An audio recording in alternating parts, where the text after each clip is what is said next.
what's the use of two strong legs if you only run away? And what use is the finest voice when you have nothing good to say? What good is strength and muscle if you only push and shove?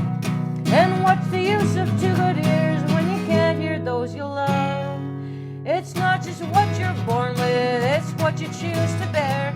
And it's not how big your share is, but how much you can share. And it's not the fights you dreamed of, but those you really fought. It's not what you've been given, it's what you do with what you've got. Yeah, it's not just what you're born with, it's what you choose to bear. And it's not how big your share is, but how much you can share. And it's not the fights you dreamed of, but those you really fought.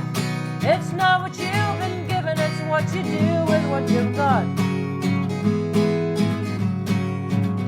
Hi, friends. Welcome back to Seeds of Revolution. This week, we're speaking with William Gillis. William is a writer, a longtime anarchist, an activist, and they have a book coming out, Did the Science Wars Take Place?, which I'm going to ask them all about. In addition, I'm going to ask William about abolition, restorative justice, and I don't know, whatever else comes to mind. So thank you for being on Seeds of Revolution, William. I really appreciate it. No, thanks for having me. I'm hoping you could start off by giving our listeners a little bit of detail about your background, how you came to anarchism, and where you are currently situated in your activist anarchist milieu.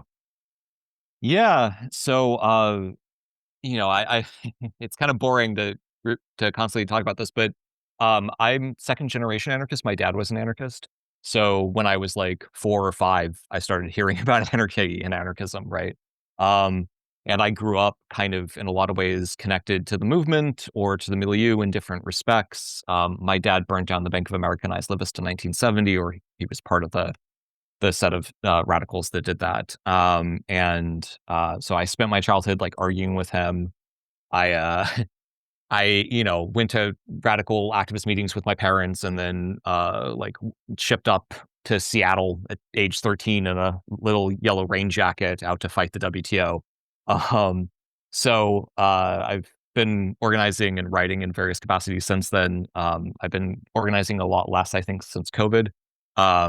Just a variety of other things. But I've been in, different spaces in different respects and different sort of campaigns and struggles over the last 30 odd, whatever, whatever years, 20, 25, 26, something. Anyway, depends upon how you cut it. But yeah. What's it like growing up with an anarchist father? Did you rebel against it initially and join the Republican Party for a couple years? Well, there are anarchist kids who do that.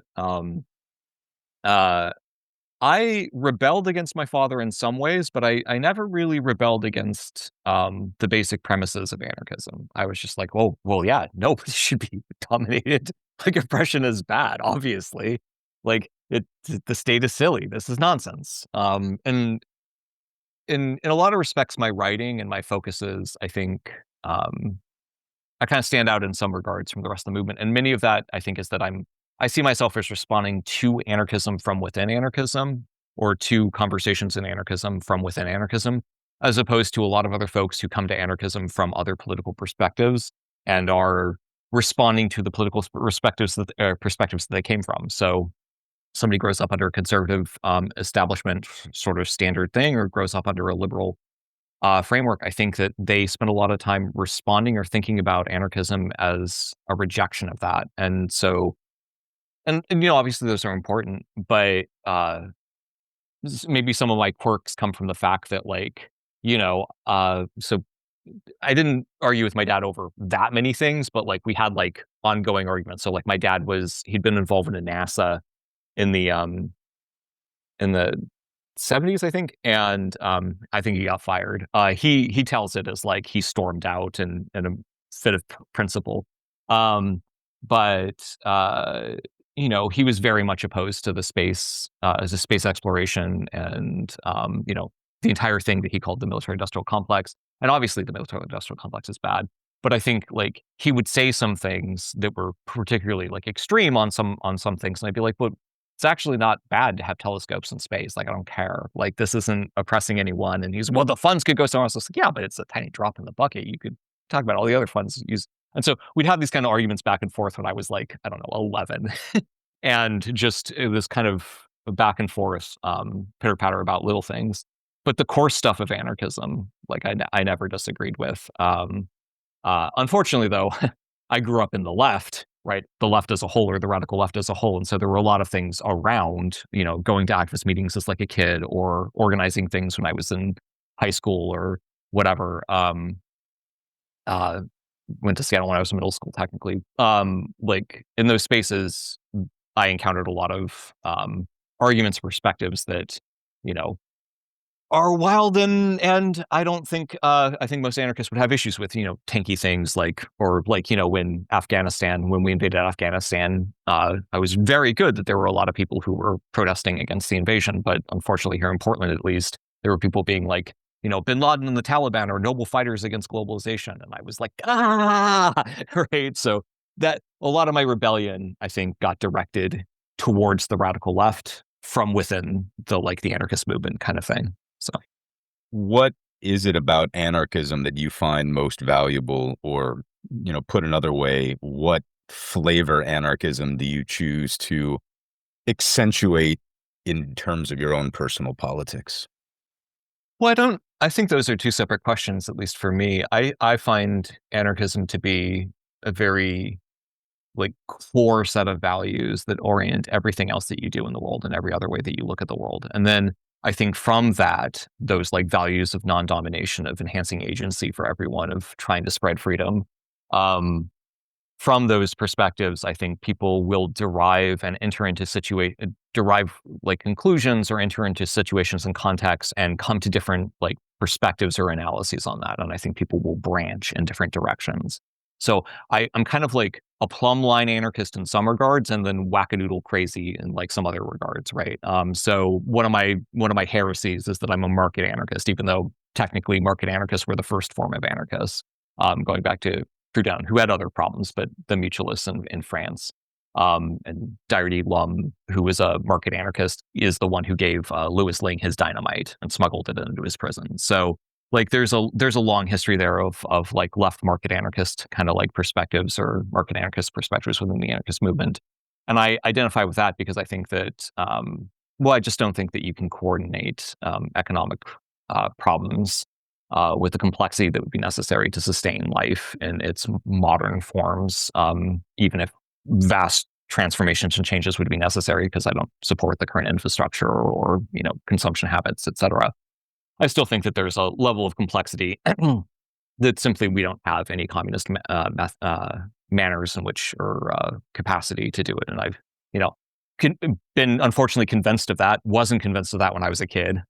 Grew up and became convinced of that. So I'm pragmatic in that regard. And then in other regards, for example, I came to anarcho-primitivism very strongly when I was younger, was very influenced by John Zerzan. I grew up here in Oregon, where there was a very strong ELF movement, or environmentalist movement, with the ELF and the ALF and other folks doing a lot of direct action, and then other different organizations of less notoriety doing constant resets and struggles. And I find a lot of value in looking at the entire history of humanity and civilization. But I think that I ultimately was convinced as well that the values of anarchism strike in a different direction, and that while we should learn insights from anti-civ analyses and the like, at the end of the day, the cosmopolitanism that city life represents is probably a good thing. It is a good thing, provides people with a lot of options. And I also think that we should be striving for people having more agency in their material surroundings and their environments, and that includes technological agency.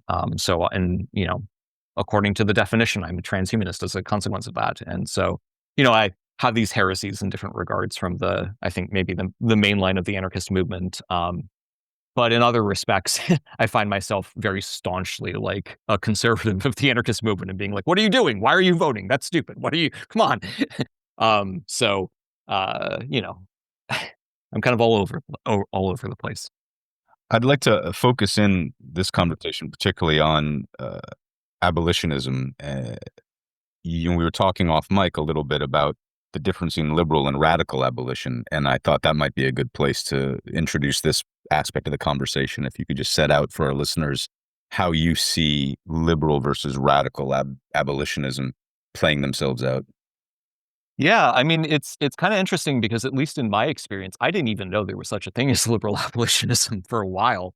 Um, I grew up with, of course, we want to set fire to the prisons and abolish police and borders and the entire structure of the existing police state apparatus. Like, of course, who could possibly in their right mind question that? And it didn't really occur to me, obviously there are people who disagree and support the state and support prisons, but it didn't really occur to me that there could be something in between, that there could be people who would call themselves abolitionists, but would still support many of the structures and broader frameworks of the state and on our society in a variety of ways. And didn't come at it from like an anarchist lens, but would say that they wanted to like technically abolish prisons and prisons alone. So there was this real watershed moment for me over a decade ago after the Oakland Commune. I was in Oakland, and one of my sisters, came down to visit me, and she'd always been kind of more conservative in the family, and we were just hanging out, and she said, "Oh, I'm a prison abolitionist," and it blew my mind. I was like, "Oh, great, welcome, finally!" Like, oh, that's great. My sister's an anarchist, and she's like, "I'm not an anarchist." I was like, okay, are you like a Maoist then? Like, are you trying to split the difference in this way or that way? And no, she just kind of had normal liberal politics, but she was working at a nonprofit, and they had kind of like introduced this language of abolitionism from critical resistance and from Insight and some of these other organizations that came into existence in the at the end, like the late '90s or 2000, and then Well, started to like percolate and spread. how are you defining liberal abolitionism? Okay, yeah, I'm sorry. That's a good question. So liberal abolitionism, at least at the seed, I would say, is that it accepts the existence of the state and doesn't like fundamentally challenge the existence of power or domination as a whole. Like it doesn't strike to the root. It's not radical, but it looks at prison as a kind of discrete policy issue or separate issue that can be like pulled away to some extent. Many of them will talk about we need to transform the entirety of our society, et cetera. But we'll still like look at it as like a subset. And one of the things that occurs from this is that they don't have contact with like anarchist analysis either of struggle, anarchist analysis either of prefiguration, like our own prefigurative experiments inside of our communities and how those have played out. And they don't have contact or any real knowledge or interest in actually existing stateless societies or historical stateless societies. So the liberal abolitionist tries to separate abolitionism as just this extra thing. And so oftentimes it's framed within the at the worst, the most extreme liberal versions, it's framed as as an intensification of the state, quite explicitly, right? It costs us so much money to house prisoners. Wouldn't it be better? Wouldn't it be more efficient? Wouldn't it further the aims of social stability and lowering of crime in these specific ways if we implemented these specific things? So if you look at restorative justice, um, and the community centers that it was like tied into that were kind of state aligned, they were technically voluntary in some ways, but like oftentimes enforced by authorities in terms of the community, in terms of social pressures, in terms of economic pressures that were put on people. And these community centers that were set up in like the '70s and '80s and tried to push this new kind of political thing of like, let's do rehabilitation in a sense of putting a survivor and a perpetrator, and I mean those in the most general sense of the terms. And that's probably it's probably really bad to try to have a category that includes somebody who raped another person and somebody who stole somebody's bike, right? Being lumped inside the same category, because they're very much not the same thing. There are huge differences in the level of harm and also the direction and the experience of that harm, or I say harm even, and that's a product also of modern liberal abolitionist language, where they will claim that they will also try to collapse like things like grotesque and violent sexual assault or murder into the same category as, cheating somebody, stealing from somebody, that kind of thing.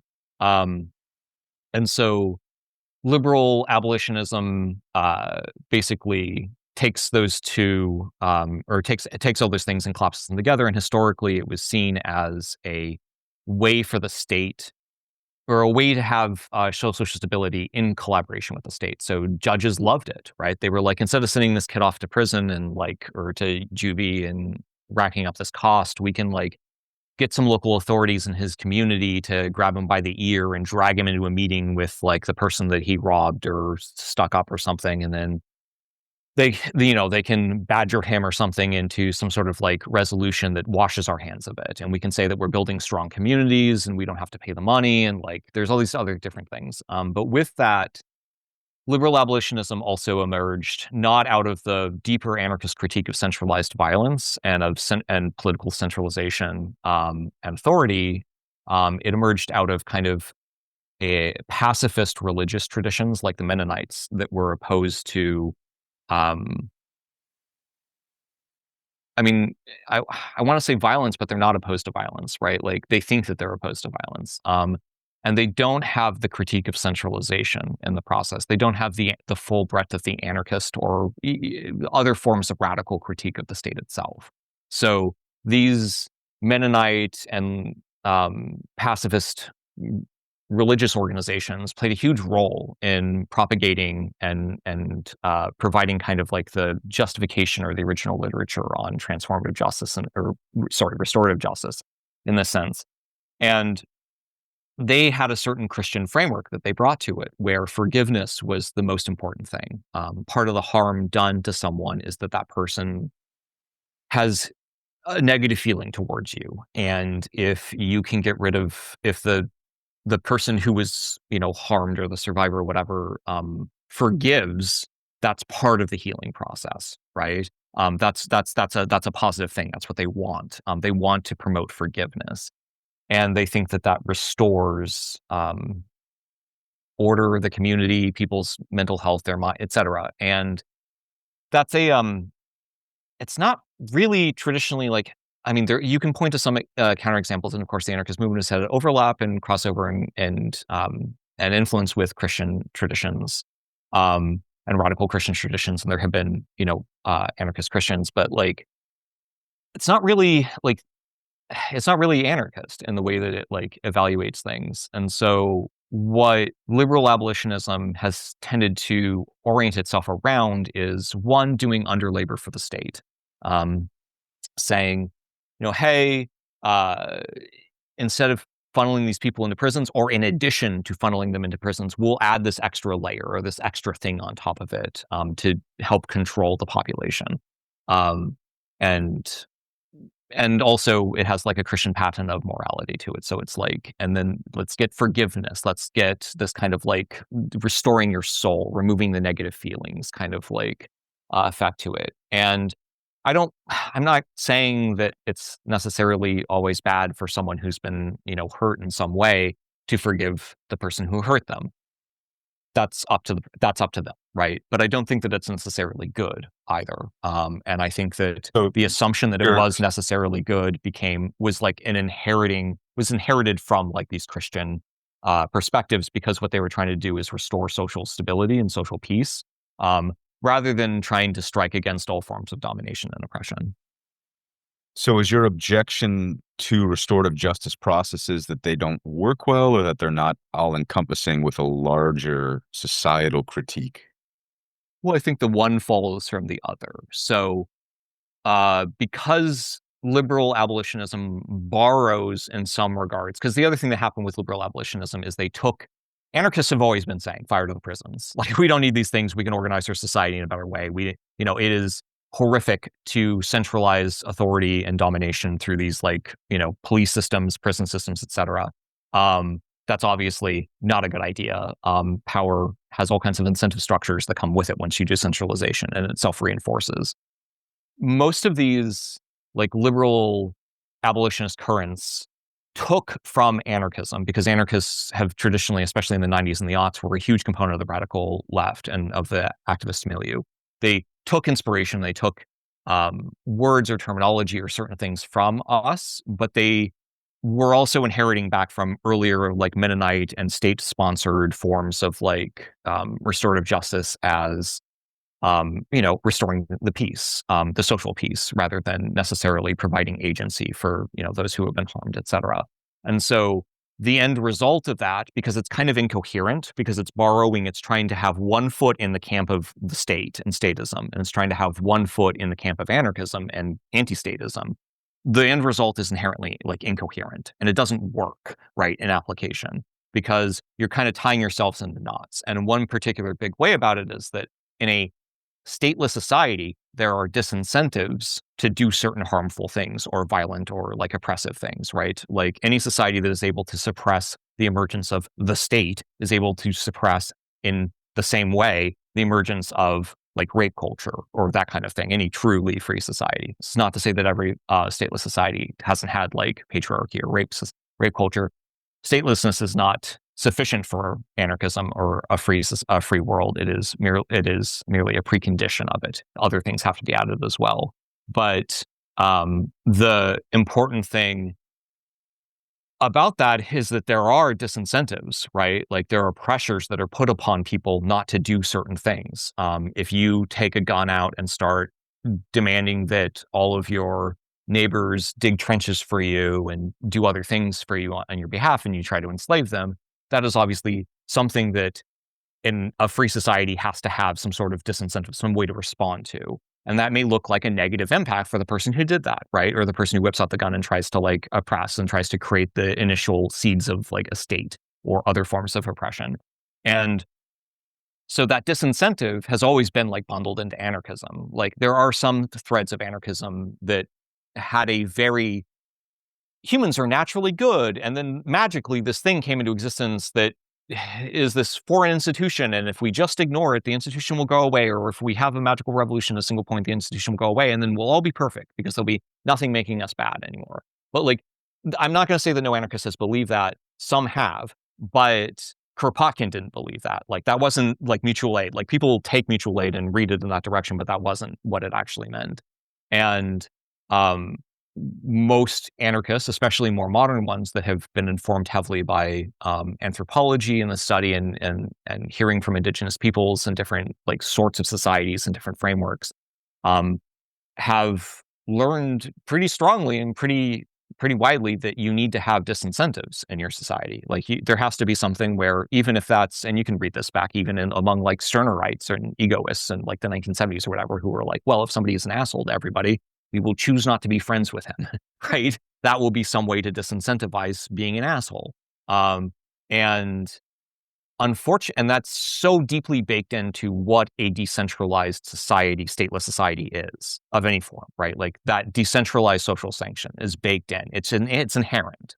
You can't have a decentralized society without there being some kind of like counterbalance or pressure, again, some threat that's inherently baked in. If you get out a gun and try to like oppress people and turn them into your slaves, we're going to organize and put you down. If you try to replicate rape culture and you go around raping people, there will be some sort of negative response to you, right? There will be some sort of way that you will not like the result of that. And modern liberal abolitionism, and it wasn't so much so for a while, but it's really like it's baked into how people will often say, like, treat it as though it's definitional to abolitionism. They will say that any negative like consequence whatsoever for someone who does something bad, like rape someone, is by their definition carceral and not abolitionist. And that's absurd. That's just not right. Like that's not what most anarchists ever meant by fire to the prisons or abolitionists as we knew it, right? Fire to the prisons meant that we were going to stop the centralized violence system. It didn't necessarily mean that everyone who was within the prison was like somebody we wanted to be friends with. We would still like ostracize or draw lines against the Nazis who were within the prisons, right? Like it was never like, let's invite them in and be cuddly, like close chums with them. It was the problem is the centralization. There are also other problems that there are people who are in prisons right now. I mean, there are plenty who I have no issue with, right? And should be free. I mean, everybody should be free, but there are people who are dramatically, ideologically, a core value set opposed to us and opposed to the things that we're trying, the free world that we want to have. There are fascists in prisons who, left to their own devices, if they get, once they're free or How whatever, are they you try to work defining against it. fascist in that sense? Well, I just mean anybody self-identifies in this context. Like, the example doesn't have to be particularly like broad, right? I could say that there's other people besides fascists who we also would have problems with, right? If somebody's a serial rapist or somebody's ideologically about like the point of women is to be like, slaves. If somebody is ideologically committed in that direction, that person may not identify as a fascist, right? They may not be a member of the Aryan Brotherhood. They may not be a member of a neo-Nazi group in prison, right? They may not be ideologically aligned with them. They may not be connected to white supremacy or anything else that you would like identify as trivially fascist. But they are still like adversarial to our values, right? That doesn't mean that like the second we, in this hypothetical, like tear down the prisons and unleash all the prisoners in it, that we were just like doing like anarchist firing squads or something, checking the papers of everyone who gets out. I'm not saying that that's like an appropriate thing either. Maybe it is the case for like one or two individuals. I don't know, like a Nazi who has been promising to murder all of us, right? I don't know. But what I do think is the case is that, like, just because we want to burn down and destroy the prison system, just because we don't want anything like prisons, doesn't mean that we are opposed to anything that is like negative repercussions for people. And liberal abolitionism has turned into this framework of taking Christian morality around forgiveness and targeting it at survivors, and saying that survivors are actually the problem, or survivors that have any sort of negative will or perspective towards the people who hurt them, and survivors in this context, I'm talking about survivors of domestic violence, survivors of rape, etc. That they would have negative feelings towards the people who did who did that to them, is somehow the root of everything bad in our society, right? Or at least the prison. I'm still trying to wrap my head around your definition of liberal abolitionism, because in Okay. my experience, the people who proclaim that position, Yeah. who basically glorify people who are in prison, or who claim that any attempt at accountability is somehow re-victimizing the people who've already been victimized by the prison system. In my experience, they don't self-identify as liberals. They, in fact, self-identify as radicals. Sure. Yeah. I mean, that's fair. I'm just denying them the term radical, right? I mean, because if in this context, I'm using liberalism in the context of like the state, right? Like, I would define liberalism as anything that, as the set of ideologies that arose, particularly in the modern Enlightenment, et cetera, era, that thought that the state itself could be used for good, that the state wasn't just an engine of domination, right? So then, is your objection to restorative justice processes that they are organized by the state, or is your... Oh, no. So, and I want to be clear here, because I've been talking about liberal abolitionism.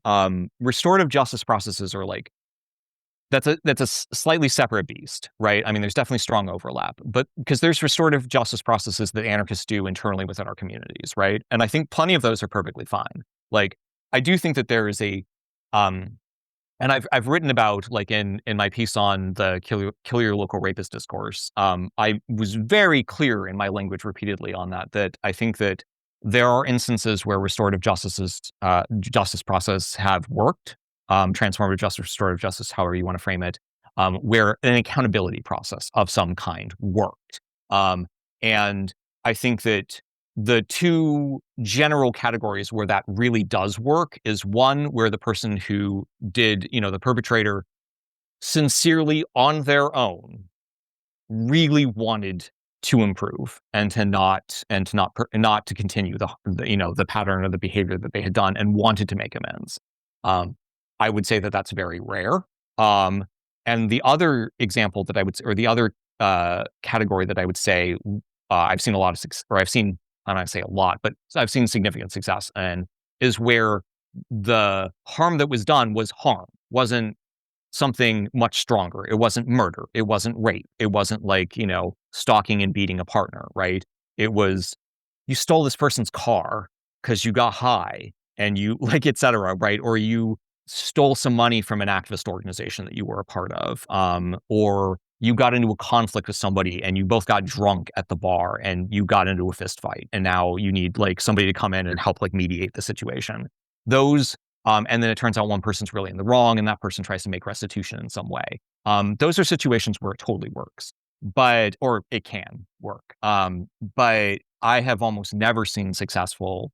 I've never seen successful accountability processes. And I'm going to shift also from restorative justice to accountability, which are, again, slightly different things, but related. I've never seen successful accountability processes where the individual in question, where it was something like rape or serial rape, where it wasn't like a slip up, it wasn't like, a one-time thing where somebody was so horrified when they saw the result of their actions, et cetera, but where it was something that was repeated. And I don't want to say that it could never happen. I'm not saying that somebody couldn't like sincerely want to transform in those situations, et cetera.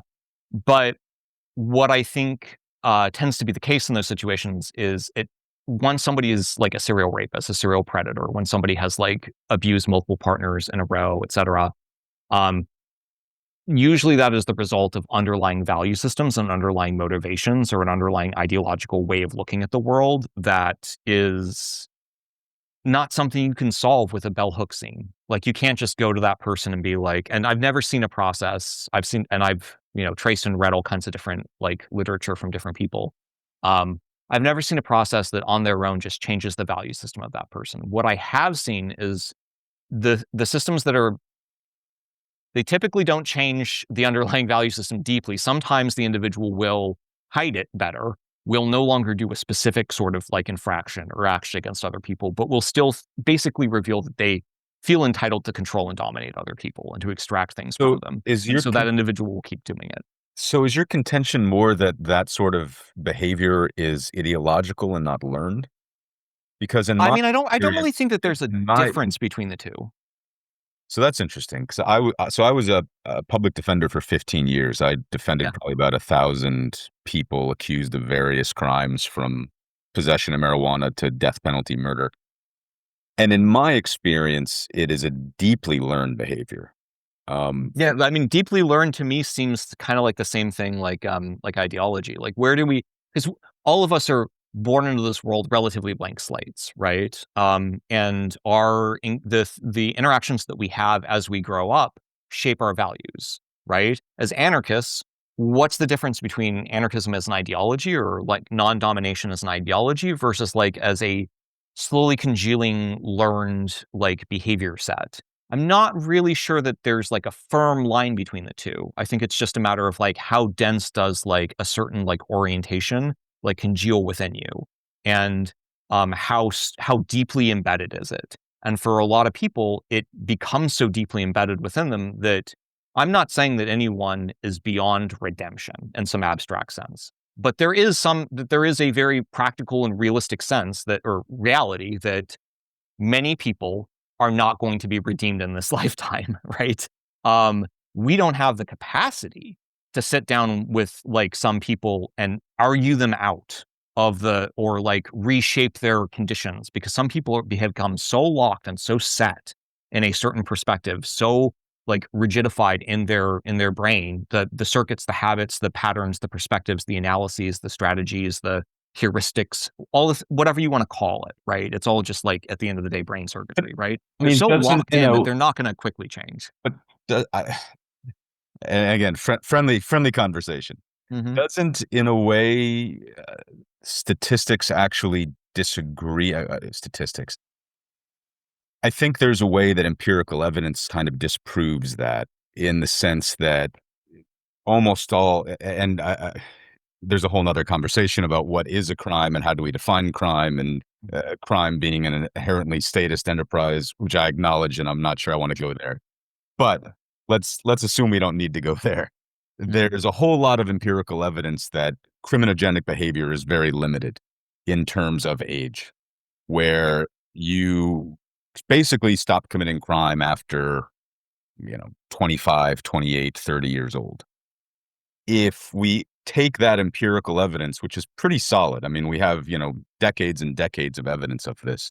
If we take that empirical evidence as reliable, then how do we square the circle of that with your contention that there is this deep-seated ideology that's not going to let go for a person's entire life? Well, I think I mean, you said you didn't want to get into the distinction between like crime and not crime and how the state is like shaping that, but I think it's relevant, right? Because somebody who is an abuser when they're 25 is probably an abuser when they're 30. The shape and the character of that abuse may change, but we know that, I mean, Donald Trump is a serial rapist, right? He wasn't doing those rapes only when he was 25, right?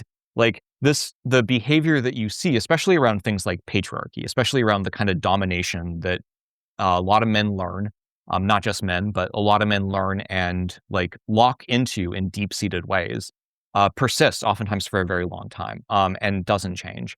And I think, what I would shift the conversation quickly and be like, okay, so instead of looking at the category of crime, let's look at the category of like ideologically intended behavior to harm someone, extract value from them in a way that is like denies their agency or just control them more generally. And I would say I've met a ton of old fascists. Right? Um, very, very old fascists. I mean, the street fighters from the 70s and 80s are aging right now until like they're dying of old age, some of them. And well, a fuck ton of them have not changed their perspective, right? And they may no longer be able to go out in the streets and shiv people, but that's mostly a bodily constraint thing. And I also say many of them have. There are individuals here in Portland who, in the East Side White Pride stuff that they were involved in the 1980s and 1990s, went to prison for there. A couple individuals went to prison for very long stints. One individual went to prison for a murder and has been out at protests, like drawing knives on activists. Right, like that individual is a clear example of somebody who has an ideological commitment. Now, when we look at crime as a whole, it bundles so many different things together, right? I don't care about a bicycle thief, right? Like I don't care about certain Well, things. but And also, if you're getting if you're getting drunk but at a if you, bar and but getting if into you, fights with friends, but if you specifically look at violent crime, I mean, if you do specifically look at crimes of violence, people age out of that very reliably. Now, I mean, yeah, well, anyway, people age out of that very reliably, and I'll turn it back to you. yeah. I I'm mean, qualifying it further.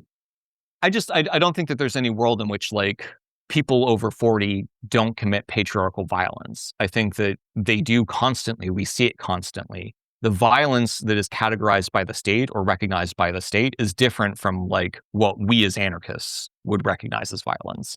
Like a father taking a daughter to a purity ball is a form of violence in some regards, right? That's And interesting. So then, in when it comes to radical abolition, it sounds like, so in your world, what you define as violence is much more expansive than in more. well, I don't think that it's that much more expansive. A parent hitting a kid, I think, is violence. It's not categorized as a crime under the state, right? I mean, I think that I'm really not interested in the bounds of violence per se, but there is a certain, because I think it's fuzzy inherently, right? And as anyone who does any activist training around the ground around direct action or anything along those lines knows that, like, is it violent to burn draft cards, right? Like we have all these things that we use to like pressure around what constitutes violence and what constitutes non-violence. And according to the state, it is a violent act to burn draft cards because you're doing violent destruction of property. In the same way that if you break a window, and people have these weird intuitions around it. They're like, window breaking is violence, burning draft cards is not violence. And then it's like, okay, but in the context of broader harm that's going on, if you're doing inaction, is the inaction itself a form of violence? We can get into all these philosophical conversations about like violence in those regards. But I think that like we consistently see, and it is absolutely the case that if somebody's in their 20s and they're young and they're spry and they got the energy that I don't have now because I'm old, right? Like if they're young and they're spry, they're going to be able to get up to more shit, right? But, and particularly the kind of shit that our society like really puts the thumb down, or the state really puts its thumb down on. But a bar fight is really different from somebody screaming at their daughter and like, implicitly threatening violence to her, having control over the finances in the household. It's my way or the highway. You can be homeless or you can, choose not to identify as trans. Those sorts of things, I think, for most radicals that I've met in my life, they would classify those as violence, right? There is physical threat that's happening there. It's intense. And that's persistent. And when you see some of the most violent people that you'll encounter, at least, if you excuse me on this aside on violence, and I don't ultimately care that much about it, but to make a point, like some of those violent people I encounter are old Karens who come up to service workers and scream at them and threaten them. Let me talk to your manager. And they're like in their 50s. So that person is making a whole scene. But if the cops show up, the cops are not going to like recognize the violence that's implicit in the threat. If the woman starts screaming or making a bit or doing hysteria, white woman tears to threaten a black man, right? The cops are not going to be like, oh, you're actually doing something incredibly violent to him, right? Like you're threatening to involve the state apparatus on your behalf because she's a privileged citizen in some ways. And so there's plenty of people who are much older who do not age out of violence, right? The violence may shift, the orientation of and from now on, I try to avoid the term violence. I will try and because it's domination, it's control, right? Like that's the core thing that we're like opposing. And when I meet, so one time I was on the bus and I was there with another anarchist and we were talking about something almost completely unrelated. And this old homeless fellow, who must have been in his 80s, kind of sidles up to us on the bus and he gets a read of our conversation. We're not even discussing that much, but he filters through and he realizes what that we're anarchists or that we're radicals. And he makes this snide thing where he's like, oh, I forget exactly what he said, but he was basically being like, are you guys going out to the protest or the demo on Saturday, which was going to be this big fascist demo that folks were going to oppose? And we were like, what demo is that? Kind of just sussing him out. And then he's very quickly like, Hail Hitler, can't wait for Hitler's birthday on 420, etc. That individual, I'm sure, is not drawing knives on anybody. That man was like curled over. He was dying on the streets. And we as a society should not have a system of, disenfranchisement and vast inequality of wealth and such, so that he had no other choice but to slowly die of old age on the streets. But he got off at the bus stop for the homeless shelter, right? Like that dude was in a pickle. He is not going to be shivving people for the most part, I assume. He's still a Nazi. He would if he could. Or so I don't really see age and people aging out of formal categories. I'm going to interrupt you, Will. I'm going to interrupt you, Will. Why do you think that? Because if that reminds me of my clients. And to me, they weren't Nazis. They were people who had suffered tremendous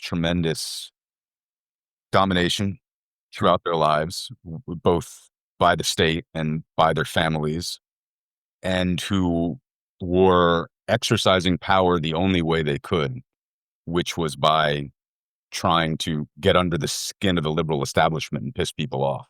And it reminds me. Whoa, I think there's a pretty big difference here between you're saying get under the skin of the liberal establishment and what are you classifying in that category? What sort of crimes are you talking about? I'll give you another example. So I had clients who were accused of various things after they got out of prison. The white ones who got out of prison were almost universally in the Aryan nations when they were in prison. Yeah. I'm born and raised Jewish. It never even occurred to me for a second that they understood what Judaism was or were opposed to me as a Jew. It just didn't enter my head that they even conceptualized what fascism, Aryanism, Nazism, that sort of domination meant. For them, being in prison, joining Aryan nations, was absolutely not about domination of Jews. It certainly was about domination in other ways, but it was not about dominating Jews as a world historic project. It was a strategy for survival. Sure. I mean, I'll also make a distinction. I used Aryan nations earlier as a reference. There are committed ideological members of the Aryan nations, and there are non-committed ideological members of the Aryan nations. When I'm talking about fascists in the earlier context, I was talking about committed ideological members. Here in Oregon, we have European kindred, which is like, though there's so many white people in the state of Oregon that the prison system has multiple white gangs and multiple ideological gangs, and some are very ideological, or at least more ideological. And so there's gangs that and just in Portland, there's like Rude Crude Brood and the Gypsy Joker Kings and like a variety of other things. And No, like, I understand. some of these are stuff. very much Yeah, just I like, understand. they're trying to deal drugs and they're assholes, right? And like, I'm not going to like want to hang with that person. That person's probably like possibly murdered women, right? But that we would say that that person still isn't like, they're not reading Siege, right? They're not like committed in a certain way that like a terrorgram Nazi is like, but there are people who are, Sure. especially like European kindred in contrast is, and you get people who like the way that you rank up is by killing black men for sport, right? And so like that is a situation where I think ideology starts to, in the formal sense of ideology, starts to be much more relevant. I do think that like when you're talking about the violence and the things like I've known, in the long history of anarchist prisoners, there are anarchist prisoners who go in and hide that they're an anarchist, and they just like join like the Aryan Brotherhood or whatever like gang of different color that they're in the like loosest sense, where they like just don't rock the boat, right? Just like, yeah, sure, whatever, I'll pay the tax, right? And they go through, they keep their head down, and they leave. That person is a very different shoe from somebody who's like ideologically in a different way. And I also think that there is a huge difference between somebody who goes to prison for bar fights, for even a murder that like, depends upon the context of that situation, than somebody who goes in for, and again, very few rapists actually go in, but somebody who like serially raped brutally multiple people, right? Like there is a distinction in terms of like orientation towards the world. There's a distinction between a serial killer and somebody who murders in a context that's very particularized. Somebody who has an ideological or a deep value orientation is going to be like notably different. Now, we could say that almost everyone in the prison system, because almost everyone in our fucking society values domination to some degree, right? Like almost everyone is infected to some degree with that like orientation and that perspective, and they have certain circuits of their mind that like leap into existence at some point. Oh, well, I get to control my child. I get to control. I have the right to do this to you, right? Like people have those, or like it's just a man's place to, etc. Or like when I say this, when I like or somebody could be like it's my rightful, it's feminism actually to oppress the male partner that I have, or it's reparations to oppress the black part or the white partner that I have as a black person. Like people have different sorts of justifications they put on things, and all sorts of different directions that goes in, right? And there are mainstream lines of domination that I think we see played out all the time. I don't like there's a vast variance in degree of that, but I just, it seems weird to me that you would use numbers around recidivism around violent crime as a category when almost none of the violent crime that I think is particularly relevant to anarchists is like, the things that we deal with in our own communities, where it's somebody is a serial rapist, somebody is a serial predator, somebody has beaten their partner. There was an individual who crept back into the Portland scene recently, tried to go to some Free Palestine stuff, who put their partner in the hospital multiple times, beat them with a bicycle in front of onlookers until those people like came over and pried the bicycle out of their hands.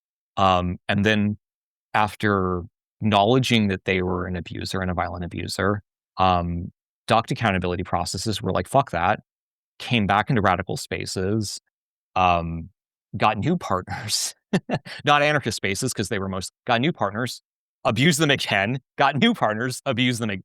And this pattern, we definitely have encountered it, and it's been a huge problem within like radical spaces for like decades, right? And so this is the sort of thing that I think is important. A lot of is because it also just eats up so much like activist discussion and like labor hours, right? Like so much time is put into trying to like stop someone from stalking somebody. So much time is put in for like, okay, well, like this person keeps on going to events, so every single time they show up, we have to put together a crew to be like, hey, buddy, you can't be here, you gotta go, right? Like, well, you can't do this. This person keeps jumping between towns and changing their name and changing their like appearance, their pronouns, their whatever. Every time it's something new, it's something different.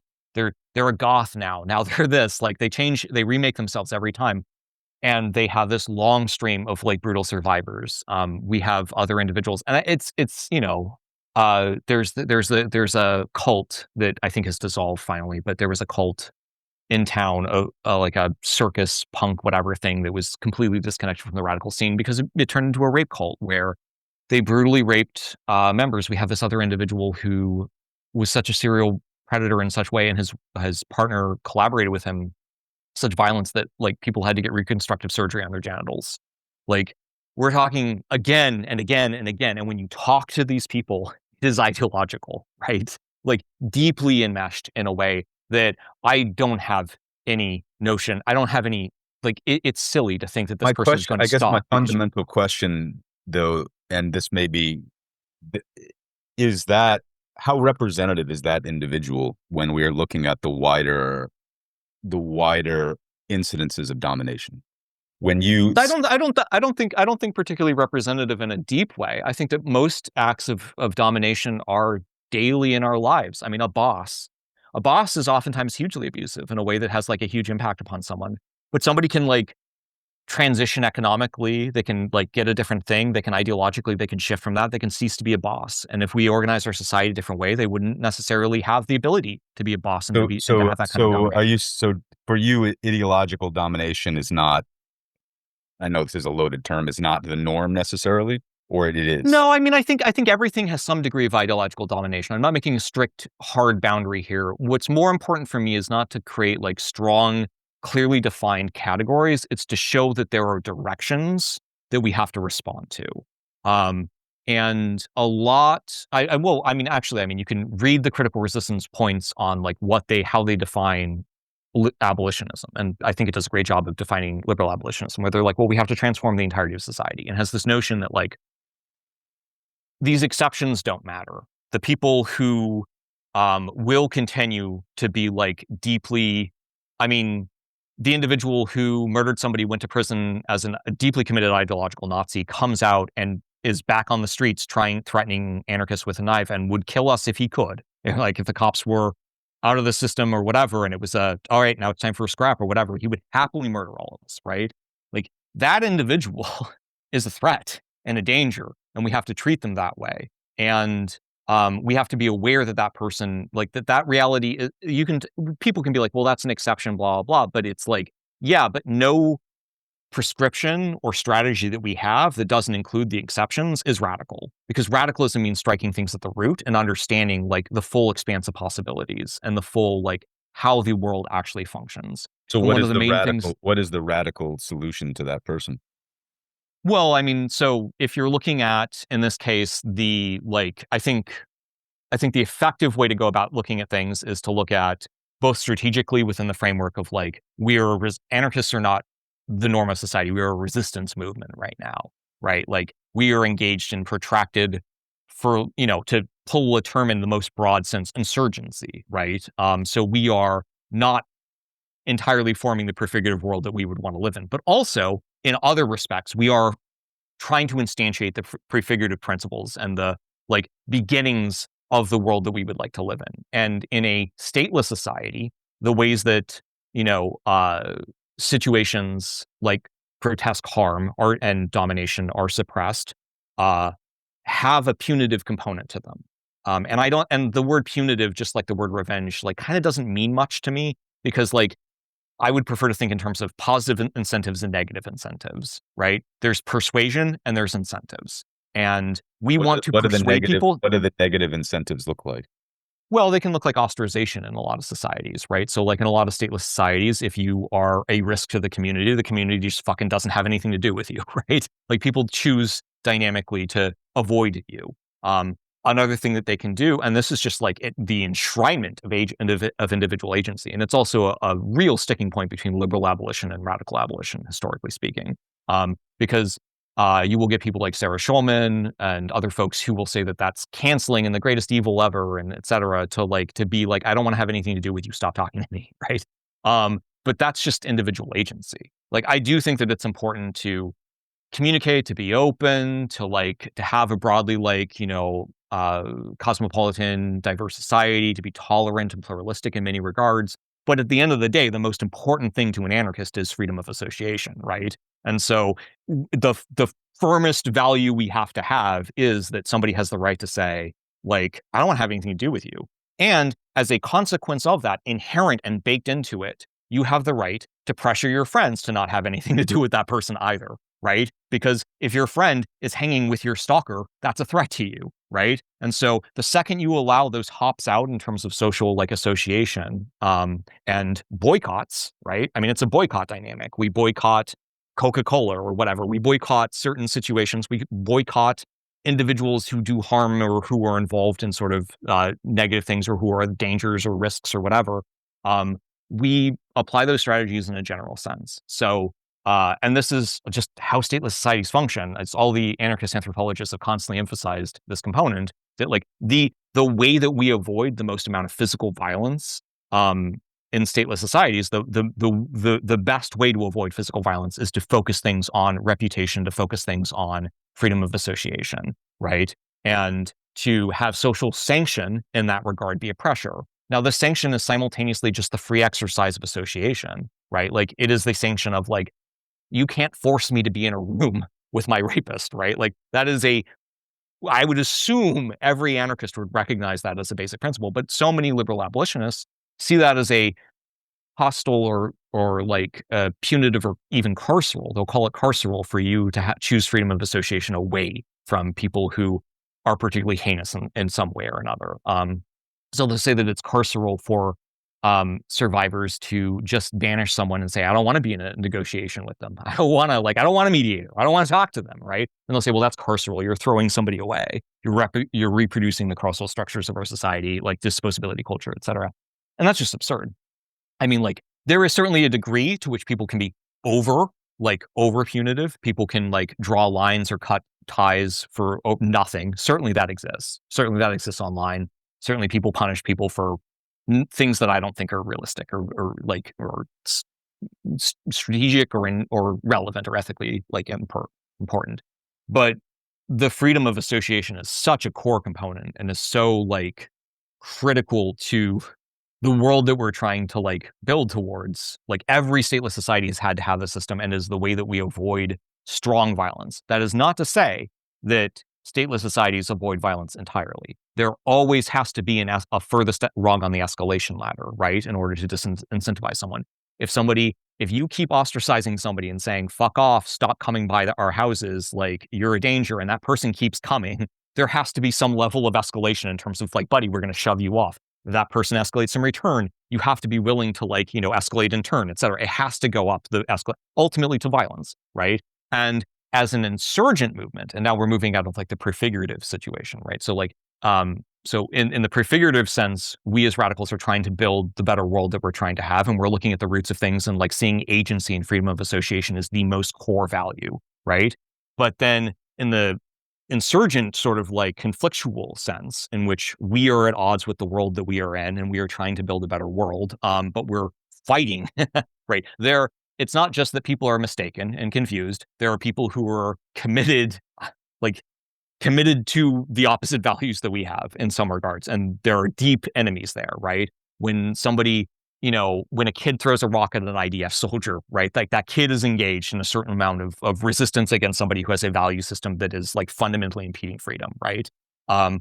And in that context, in terms of insurgent resistance, there is also a place for people to engage with rapists or, serial violent abusers, whatever, in the same sort of way, or at least on the same sort of spectrum as we do with cops, right? Because the distinction between the two is not particularly big, right? It's kind of just a matter of like loose degree. It's nothing inherent. A rapist is a cop in a certain sense. Now, I want to be clear here that there are people who accidentally rape, right? Like, or who accidentally like, I say accidentally, and this is very loaded, but like, let's say, because this is, some feminists won't want to hear this, but there is a category of like 17-year-old kid, like let's say two girls who are 17 years old and they don't know consent very well, right? And one of them is kind of selfish, right? And like fuckery happens, right? And it's sexual assault or it's rape or however the survivor wants to frame it. But that survivor may look at that situation and be like, look, sure, she raped me, but she's not like, she's deeply like, then apologetic about it. Are we coming back to the distinction between ideological and non-ideological domination? Yeah, I mean, I think, as I said, it's a matter of degree always, right? And so how deeply baked in is it? For me, as a consequentialist, the thing that matters is the consequences. Like, how much freedom results from like our actions in the world? How much agency do we give to people, right? And so if you give a pass on somebody who is committed to doing harm in the future or committed to continue to inflict like oppression in the future, like you're basically, by your inaction, you can't be neutral on a moving train. By your inaction, you are facilitating that person and continuing to like, violently aggress or rape people, right? If you know that somebody has been a serial rapist and your community is like, yeah, but it'd be like too much trouble, like kind of thing, you're becoming complicit in like letting that person continue to do and to inflict and to dominate and to abuse. Right? Like that system of domination is something that you could intervene in, and you're choosing not to, just in the same way that somebody like could intervene in stopping like an arms shipment to Israel or whatever, right? Like somebody could take action, but they choose not to. And they could do these things. Their inaction like makes them complicit. But I mean, there's a huge host of complexities around like, just because we're looking at consequences doesn't mean that it would be bad consequences to try to dictate things to survivors, right? So like, if a survivor is like, well, I'm in a situation or a context where like calling him out would be like very negative for me, like part of enshrining agency and freedom means enshrining her agency and freedom and respecting it, right? And in the same sense, like if there's a situation where a survivor like looks at a situation and is like, look, I get it, like, he, she, they, whatever, like did this. But I think that they're legitimately, like, sincerely, like, apologetic. I think they're sincerely, like, taking steps to not do it again. They haven't drinking for, they followed my accountability, like, requests. They haven't touched alcohol for a year. They haven't dated anyone else.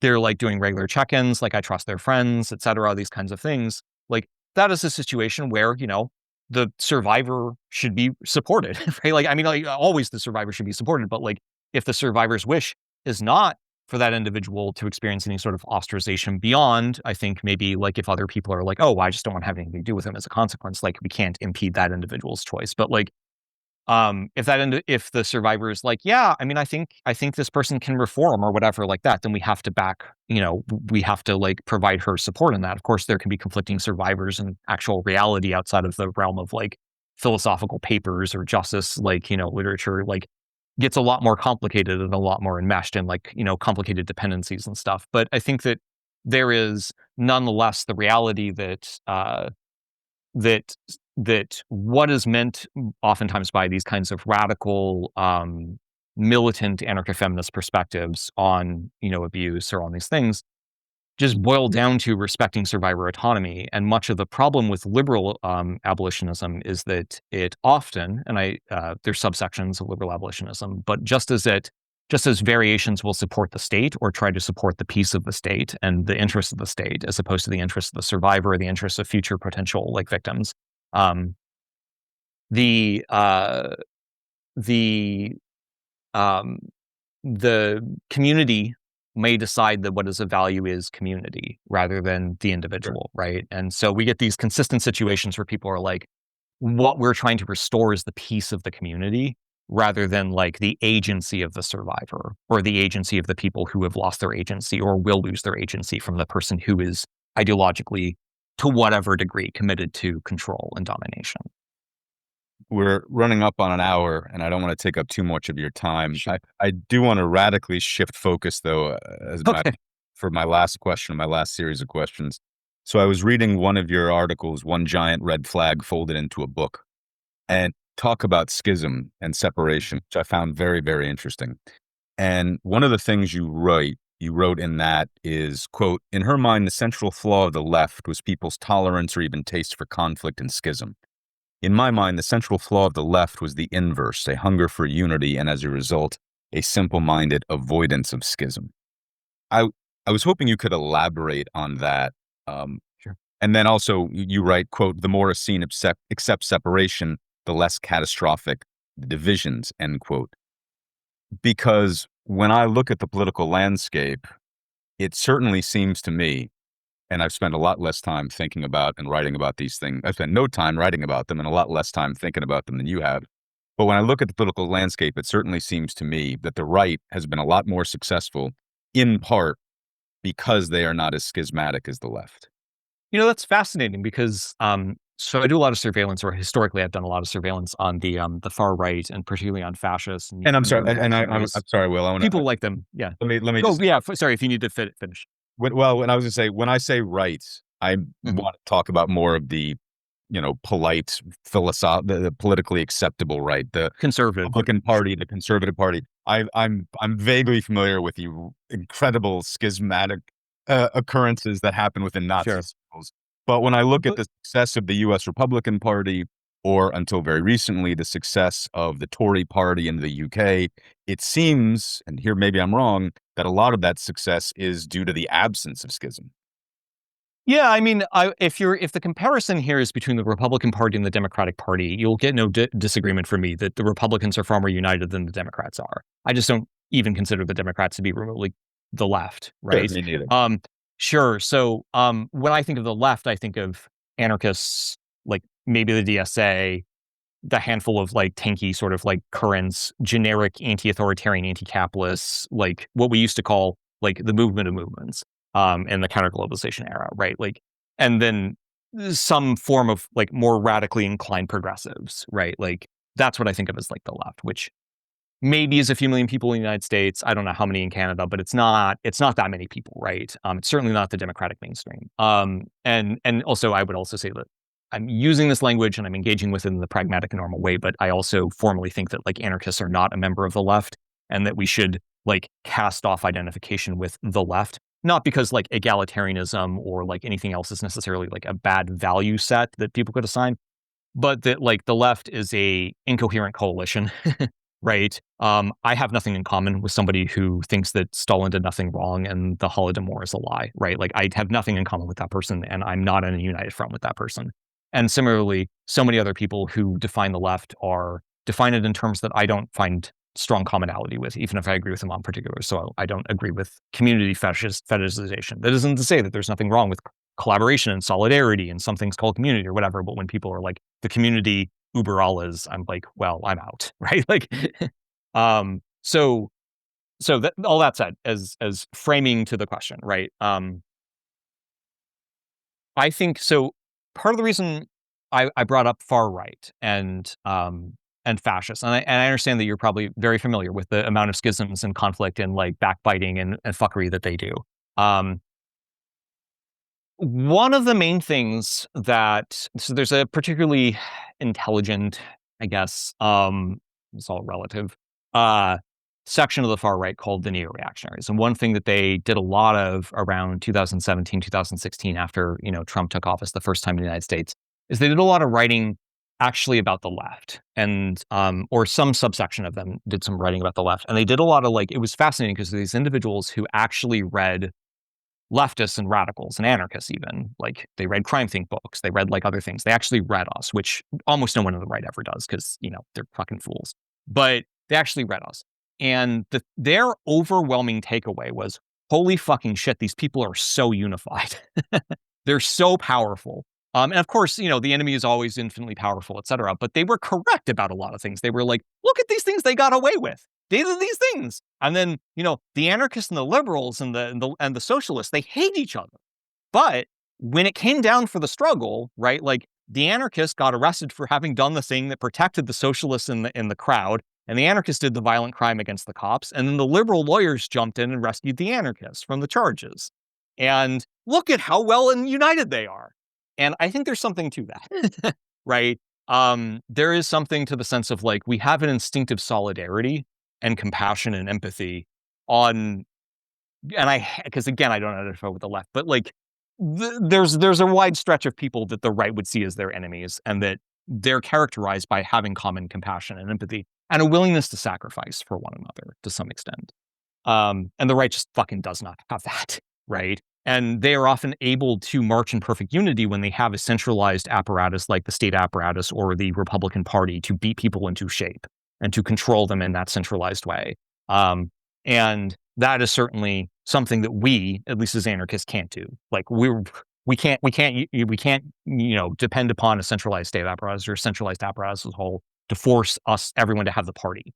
And when the left tries to do that, when the left tries to institute, this is going to be the new platform, everyone needs to get on board with this, or here's the points of unity, everyone needs to get on board with this, et cetera. When we try to do that, we just create another schism. Right. And we create another lasting divide that lasts forever. And, we don't talk to that party, they're different from this party, et cetera.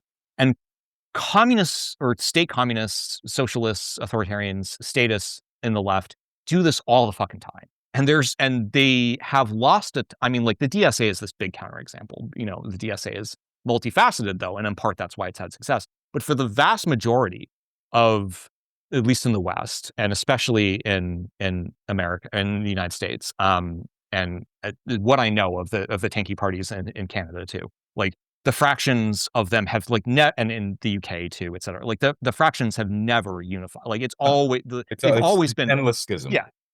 Yeah, and they've also been super, super fringe as a consequence, or of little impact, right, as a consequence. Sometimes they take over the liberal organization and International Answer controls the march against the war or something like that. But to what end? Like the 12 of them secretly controlling in their interest schemes of the organization have no impact, right? Like it accomplishes nothing. What are you talking about? You get Bob Avakian bonus points, and what are you talking about?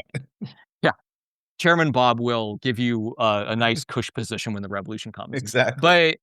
But like short of that, the people who have been most effective are kind of the discombobulated like ecosystem of the radical, what we used to call just radicals, right? Like, unfortunately, we can you could apply that term to the radical right or whatever, but like what we used to just call like the radical milieu, which includes anarchists, autonomists, like libertarian Marxists, like generic, all the sorts of like random folks of different perspectives, anarchists usually being a very large component of it, but not exclusively. And, there's so many divisions and hostilities, right? Like people fucking hate each other's guts and will go to their graves hating each other's guts and remembering the smallest of slight, like, and I think some of that matters and some of it doesn't matter. I think, serial rape, as I've said, really matters. And then I think, I get people in my ear who are like, oh, this motherfucker didn't remember my name at a book fair in 1980. And like, I'm like, what? You're holding on to that grudge? And this person's like, and don't you dare write for them. And I'm like, well, come on, right? Like, So the levels of things. So we tolerate a lot more diversity of perspectives, or a lot more, we're like, oh, okay, you don't want to have anything to do with one another. You're like, you have two different Food Not Bombs in town now, because Food Not Bombs is split, right? So there's two different groups that like do Food Not Bombs. All the fucking better, right? Great, fine. Like that's smooth, it's easy, it's fluid, and there can still be lines of interaction and solidarity across it. And that's probably the reason why we're far more effective. How do we translate that comfort with separation and that comfort with perhaps even disunity? How do we translate that into amassing the pure numbers it would take to disassemble capitalism and disassemble state power? Yeah, I just don't know that like, don't get me wrong. If there's like, 200 million people that want to march in the streets tomorrow to like enact something more liberatory, good, right? But I'm not opposed to numbers, but I think the left is characterized by a fetishization of numbers at all costs. That's interesting. And in this fetishization of unity oftentimes comes with the fetishization of like, we must build the greatest numbers of people. And this is a fundamentally non-anarchist way of thinking, because it is a democratic way of thinking, in that if you get 51% of the population, you win. And the anarchist way of thinking is that you can sometimes stop an injustice with one person, right? Democracy in the majoritarian sense is not what we're shooting for, right? We're shooting for a world where you don't vote on your neighbor. You don't vote on what color your neighbor's house gets to be. You simply do what is necessary to make sure that your neighbor is free and that you are free. And if your neighbor tries to impose upon your freedom, or if like people start trying to oppress others, you show up and you resist it, right? And a great example of what I would say is the libertarian, or like the liberty of the liberationist, like perspective, libertarian, whatever you want to call it, perspective on like how you can have a liberatory anti-democratic politics would be like the civil rights movement in the South. Because oftentimes you had people who were incredible minorities fighting against majorities. And everyone always references the book, and I don't want to get into just like talking about like guns or armed struggle or whatever about that, because like that's its own thing. But like there's the classic book of like, this nonviolent stuff will get you killed, and it's about how basically like the civil rights struggle in the South was won Sure, the through original people having Black guns. Panther Party, absolutely, yeah. Yeah. Like, if you come to my house and you try to lynch me and I have a 30-round magazine, it's gonna be a little bit harder for you, and that will be a disincentive for you. And that disincentive is radically anti-democratic in the best possible sense of the term. But right? how does that? I still want more detail on how that translates to a larger liberatory project. Because Yeah, when we care for our own garden and we defend our own home, great. But how does that translate? we have to have solidarity and compassion for one another. And the core of the anarchist like principle and value is solidarity and liberty. We care about everyone. We don't care about our like local region or our people or whatever. We care about everyone, right? Like that is core and fundamental to anarchism. And what that can look like is showing up and helping somebody else in their struggle. So going out to, an encampment fighting against the RCP, going out and, if activists sabotage something, like they sabotage a pipeline or something along those lines, that may not be something that like is a defensive act against their community in some limited sense, but is something that they are doing that is disrupting power as a whole. But they are doing that and leveraging asymmetric capacity against centralized power, right? They are disrupting the existing structures and trying to build ways so that those structures can't function as efficiently or function at all. There are certain laws that they hesitate to enact, not because like they care or have any sort of principles. Some of them might have some delusions around like liberal ideology, but like the reason at the end of the day that politicians and folks shy back from certain levels of repression is because they fear the repercussions, because there will be negative disincentives. Like they will be disincentivized in some way, or it will be disrupted in some way so that they can't actually enact it. And in that kind of logic, that logic of resistance, like that's something that we should be applying everywhere in some regards, right? Like if the rapist, the squat that's all rapists, that is like, attempting to take over a different squat. And unfortunately, I am referencing something that exists and people in a certain country will know what I'm talking about. But like if a squat that's filled with rapists tries to seize control over and take over a different squat, you show up and you resist them, right? And you fight back and people come together in that sense. And you don't have to have a majority. You don't have to have more numbers. You just have to show up and care and sacrifice and be like willing to struggle. How does that translate to opposing state power, where you very often do have to have more numbers? Well, I mean, I as I said, like numbers are valuable. But in terms of opposing state power, we should be trying to build like I occupy the space where I think everything works, right? Like everything works to some degree, right? Like if you are in a because there's secret anarchists in undercover in regulations bodies, and like somebody gets on a water board somewhere in some town or whatever and does repeatedly gunks up the work to stop something particularly evil from happening, or somebody is like setting the cryptography standards for the entirety of the internet, right? And what becomes the norm and what the NSA has the backdoor to versus what is actually going to protect activists. And you can gum up the works and can shift things around so that like through working through this institution, you can make it so that people have the tool that actually works and not the one the NSA wanted you to use. That's great. And if you can persuade as many people as you possibly can about a lot of things, that's great too. And if you can resist as an isolated minority, or as a minority that is robust and hopefully creative and powerful, or has high capacity, that's good too. I don't make like anything is necessary right to stop state power.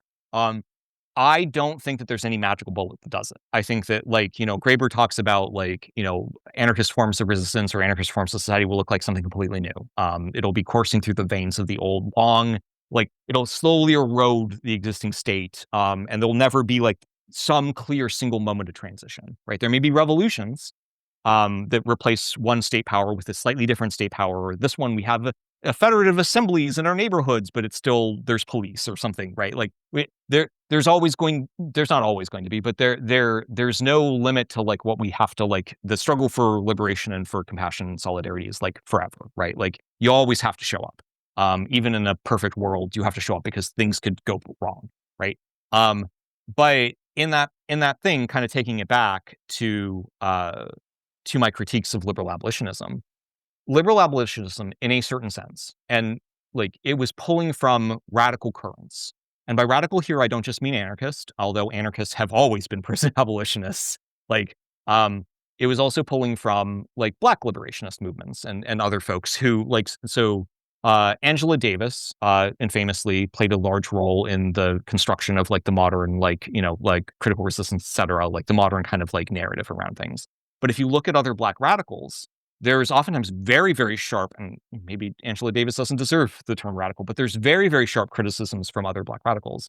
Joy James, for example, has been on the attack and has written some great and presented some great things about the limits of this liberal abolitionism and how deeply complicit it is with both the state and the nonprofit sector and academia, and how that was not what was intended originally. When the Black Panthers were breaking out people out of prisons and shooting cops, like their notion of abolitionism was not the notion of abolitionism that is being used today. And there's a lot of radicals who see it as a great travesty or a great like appropriation or defanging. Now, the argument could be made, and I think the argument probably has some validity to it, that spreading an idea, even when it gets mutated and appropriated and turned kind of against its original intention, can still be positive, right? So when my liberal normie sister says, "Oh, I'm a prison abolitionist," maybe that's a net positive, right? Maybe we've made a net positive because she's going to, when she, I don't know, has some sort of influence, like her vote isn't really going to matter because votes don't really matter. But like, if she somehow manages to like get more people out of death row or something along those lines, or get less people incarcerated, that's great, right? Like, good, right? If she gets conditions in prison slightly better, if that's something that happens, great. I mean, like, I'm pro reformist strategies if they'll work on those things too, if they have like any sort of any capacity to work. But one of the things that happens when you're trying to just get as many people on board as quickly as possible is you water things down inherently. You let them get watered down. You say, "Hey, look at this really cool thing, abolitionism," and you pass it out, and other people get it, and they water it down, and they start engaging with it in ways that disconnect it from its original source and its original like framework. And that can eventually end up being very, very negative, where you see people who call themselves abolitionists screaming about how anarchists are the most carceral people because anarchists want to fight cops, right? And this is like a legitimate thing that I have seen. Or there was a hilarious incident that got memed a lot about. Somebody was like fired to the prisons, and Little Nas did a music video where he set fire to the prisons, right? And somebody was screaming like, "You don't understand, people are in those prisons." And it's like, what? Like, they're like, it's actually like super bad and harmful of you to like be actually opposed to the existence of the physical infrastructure of prisons. Like, that's actually carceral. The terms have gotten so completely manipulated and twisted and turned. And as long as liberals are thinking in terms of like, well, abolition means we should just be nice to one another. And if we're not nice to one another, then it's not abolitionism. There's no place in there for the kinds of radical resistance and struggle that we need to actually defeat the state. So I do think it's important to have wide networks and to influence people and to persuade people. I'm a writer. I very much like agree in the role of like, or see a huge role in persuasion and in reason.